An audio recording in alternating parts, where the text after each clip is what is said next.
जय मैथिल, जय मिथिला।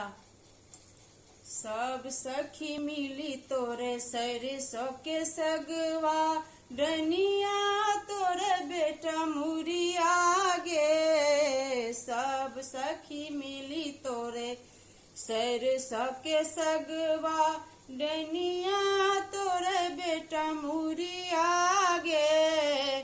भल डनिया रहित त गाम क बचबिते, लोकक बेटा के न खइतै गे। भल डनिया रहित त गाम क बचबिते, ककरो बेटा न खइतै गे। सब सखी मिली तोरे सरसों के सगवा, डनिया तोरे बेटा मुरिया गे।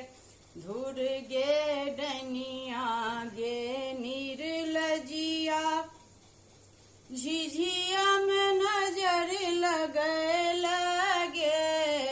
धुर गे डनिया गे निर्लजिया, झिझिया में नजर लगई लगे।